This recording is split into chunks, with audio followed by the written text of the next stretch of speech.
Deborah is acting as a facilitator at a career camp for undergraduates. She is conducting a session entitled Money Matters.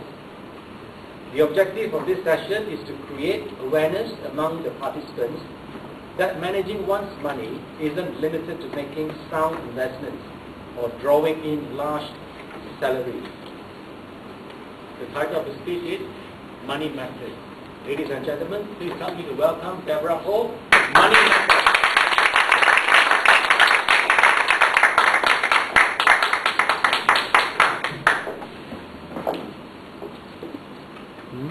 Good evening, everyone. Good evening. Managing your money. Everybody knows it is important. And in fact, we all are fully aware of some of the horror stories that happen when people fail to manage their money adequately. I will not emphasize on this because I assume most of you have read in the news or watched on television cases of people losing their jobs, finding themselves in dire financial situations, and sometimes resorting to taking their own lives just to solve the problem. Oh, so unnecessary. A friend of mine, Alice, she was an accountant with a top accounting firm. It afforded her a luxurious lifestyle, jet-setting across the world, wining and dining at the finest of restaurants, and keeping in trend with the latest fashion. One day, that firm closed down. Most of you may be aware which top accounting firm I'm speaking about. After this happened, she and I met up for coffee one day. We sat down and began our little chat. And to my horror, she told me she could not afford, I correct myself actually, she could not survive for more than 3 months. High-flying accountant, top accounting firm, zero savings. What is the root of this problem? I don't always have the answer. We all know that it is important to manage our money. We all know or have a rough idea of how to do it. After all, we went to school for that very reason, some of us. But nobody does it. Why? After extensive research, it boiled down to one word for me: indiscipline. And that is our biggest challenge. What I'm going to say here is very simplistic. In fact, to some of you, maybe even trivial, common sense you would call it. But it is fundamental to managing your money. And that is, to manage one's money is to ensure that your spending does not exceed your income. It's quite simple. Yet most of us don't do it. So let me bring you one step further and introduce the 3 pillars of spending. The first, spend on your needs and not your wants. The second, spend within your means. And the third, get value for money. Needs versus wants. The key here is prioritizing. Unfortunately, because of the power of consumer marketing, our vision is easily blurred, thus disabling us momentarily from differentiating our wants from our needs. Imagine yourself going to the grocery store to buy 1 bottle of ketchup. 1 bottle of ketchup.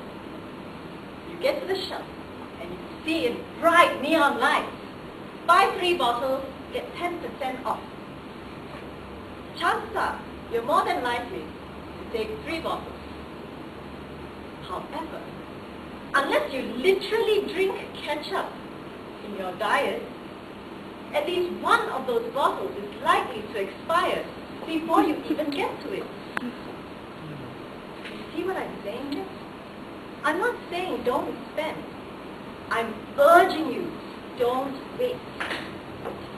Wise old Benjamin Franklin once said,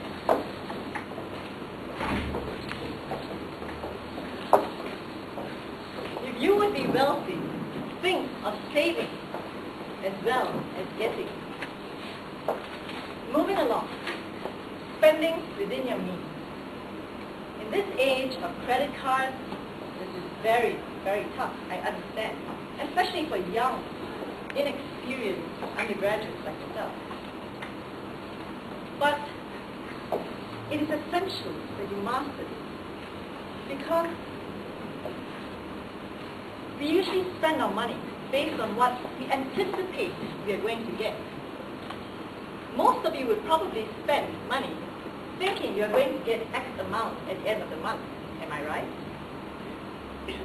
But what if you find yourself in a situation of losing your job tomorrow? What if the economy crashes? Worse still, what if, not for good, you find yourself ill and unable to work for the rest of your life?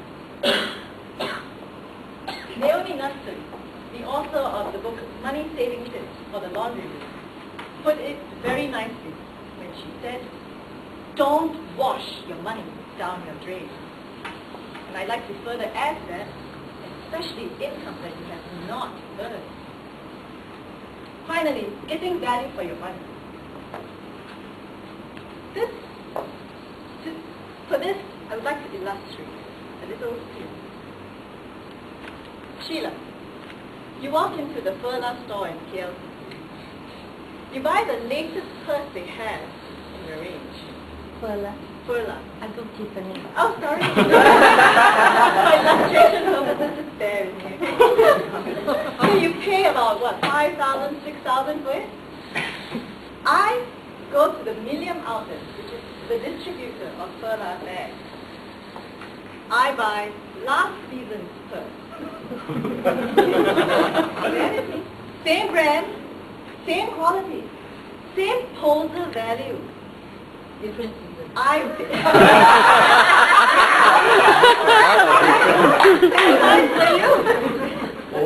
the same time, different price.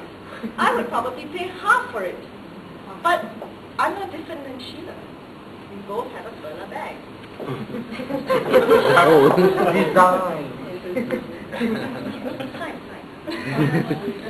So basically what I'm saying is, manage your money carefully. Reiterate the 3 pillars of spending.